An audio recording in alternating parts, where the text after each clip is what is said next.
কিশোর কুমারের স্মৃতিচারণায় পুলক বন্দ্যোপাধ্যায়। সেই সময়টা কিশোর কুমার কলকাতায় এলেই দক্ষিণ কলকাতার এক হোটেলে উঠতেন। একবার কিশোরদা কলকাতায় হঠাৎ এসেছেন খবর পেয়ে ওকে নিয়ে গান করাবার দুরাশা বললাম এই কারণে যে সেই সময় কিশোরদাকে দিয়ে গান করানো দারুণ সৌভাগ্যের ব্যাপার ছিল। হাজির হলাম ওই হোটেলে।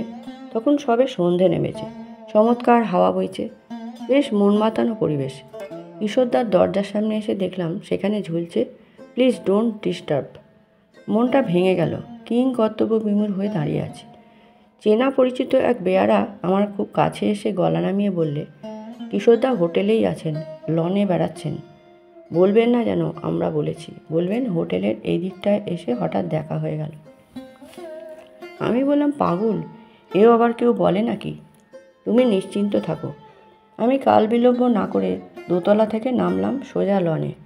দেখি আবছা আলো আধারিতে কিশোরদা খুব দ্রুত হাঁটছেন। চট করে কেউ বুঝতেই পারবেন না উনি আর কেউ নন কিশোর কুমার। যাই হোক, আমি চিনে ফেললাম, ধরে ফেললাম ওকে। পাশাপাশি হাঁটতে লাগলাম। কিশোরদা আমাকে দেখে শুধু বললেন, এই যে পুলকবাবু, কখন এলেন? আর কোনো কথা নয়। কিশোরদার সঙ্গে হোটেলের লনটায় দুপাক ঘুরতেই আমার অবস্থা কাহিল। রীতিমতো হাঁপাতে লাগলাম আমি। তবুও কাজের খাতিরে ঘুরতে হলো। হাঁপাতে হাঁপাতে বললাম, কিশোরদা, আপনি মুম্বাইতে বললেন কলকাতায় গিয়ে বাংলা গান নিয়ে বসবেন, তাই এসেছি। কিশোরদা আমার দিকে না চেয়েই সেই একই গতিতে হাঁটতে হাঁটতে বললেন, নতুন গানের সুর চাইছেন তো? শুনুন, নতুন সুর, এ একেবারে লেটেস্ট, ঠিক এই রকমই মুখরা চাই, শুনে নিন। বলেই গলায় কোনো সুর না দিয়ে আবৃত্তির ভঙ্গিতে বলতে লাগলেন, income tax, income tax, income tax, income tax. আমি শুনেছি ইনকাম ট্যাক্স থেকে বাঁচবার জন্যই নাকি কিশোরদা লুকোচুরি ছবি তৈরি করেছিলেন। ভেবেছিলেন যা খুশি করে ছবি বানাবো, ছবি ফ্লপ করবে, লস হবে, বাঁচবে আমার ইনকাম ট্যাক্স। লুকোচুরি ছবি কলকাতায় মুক্তি পেতেই মুম্বাইতে যখন ফোন গেল, ছবির সুপারহিট হয়ে যাবে কিশোরদা যখন ফ্লোরে শুটিং করছিলেন। ম্যাটিনি শোর রেজাল্ট শুনেই তিনি ধপাস করে শুয়ে পড়লেন স্টুডিওর মেঝেতে।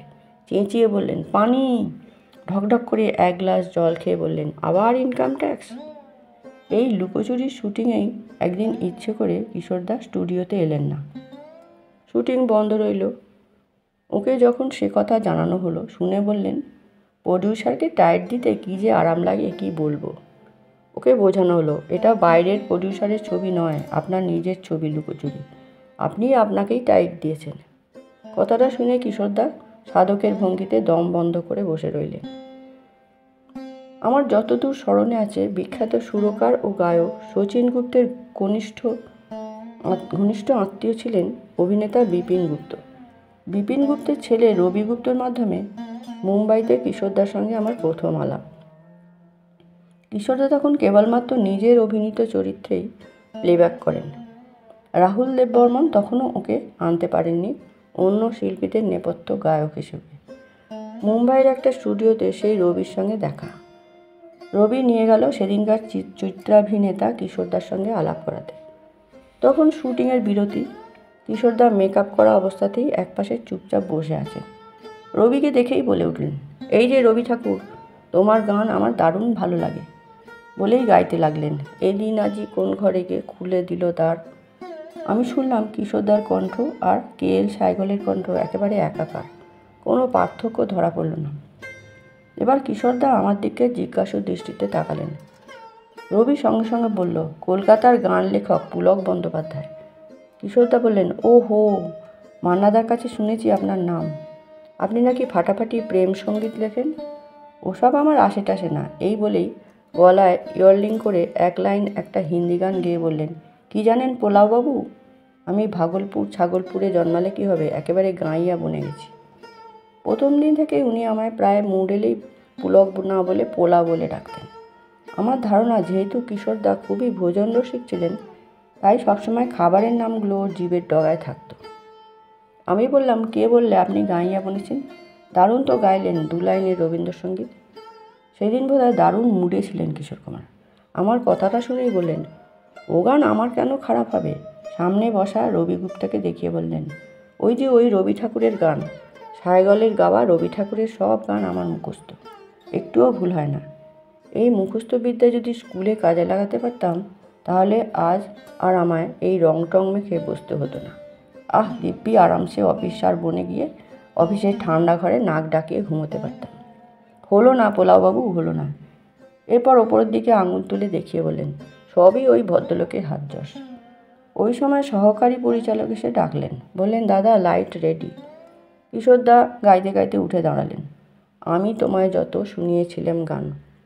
আমি দু চোখ বুজে শুনতে লাগলাম। আমার মনে হলো কেএল সাইগল আবার যেন জীবন্ত হয়ে ফিরে এসেছেন। আমি যেন ওরই গান শুনছি। কিশোর কুমারের সঙ্গে এখানে ওখানে অনেকবারই আমার দেখা হয়েছে, কিন্তু মনে রাখবার মতো দেখা হলো সেইবার।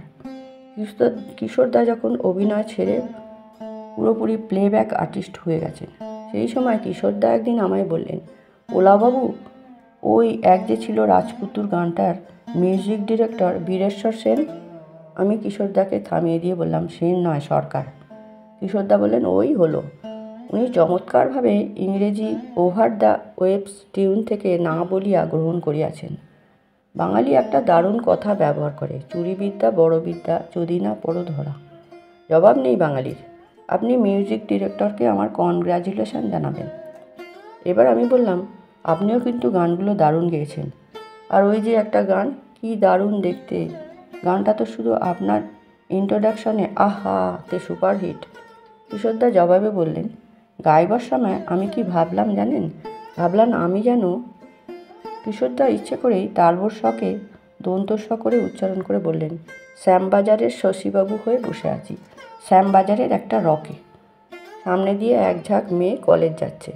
একটা মেয়েকে দারুণ লাগলো, দেখেই বলে উঠলাম, কি দারুণ দেখতে, চোখ দুটো টানা টানা। আমি বললাম, কিশোরদা, আপনার গান এত প্রাণবন্ত হয় কেন জানেন? আপনি তো প্রথমে একজন অভিনেতা, তারপরে একজন গায়ক। তাই গানের কথা যদি সুর ভরা প্রাণের কথা না হয়, তা কি কোনো দিন শুনতে ভালো লাগে? সুরেলা অভিনয় তো আধুনিক গানের সর্বস্ব। একটু চুপ করে থেকে কিশোরদা বললেন, আমি কিন্তু ওসব সারেগামা পাধানিসার কিছুই জানি না। গান শিখেছি স্রেফ রেডিও আর রেকর্ড শুনে। আমার কোনো গুরু নেই, কারো কাছে আমি নাড়াটাড়াও বাঁধিনি। আমার গুরু ওই রেডিও আর রেকর্ডের আর্টিস্টটাই। যিনি ভালো গান করেন আমি তারই চেলা। তবে সায়গল সাহেব হলেন আমার গুরুর গুরু, মহাগুরু। এরপর কিশোরদা আমার মুখের দিকে সোজাসুজি তাকিয়ে বললেন, কি চা তো হলো, এবার একটা সিগারেট চলবে নাকি?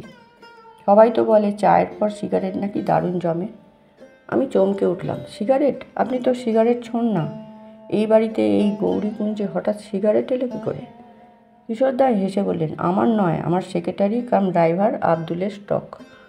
ওকে এক মক্কেল দিয়ে গেছে আমেরিকান সিগারেট। আমি বলছি ও আপনাকে দেবে। আমি বললাম, মাফ করবেন, আমিও আপনার মতো সিগারেট খাই না। সিগারেট আর মদিরা সারা জীবন স্পর্শ করেননি কিশোরদা। মাকে ভীষণ ভালোবাসতেন উনি।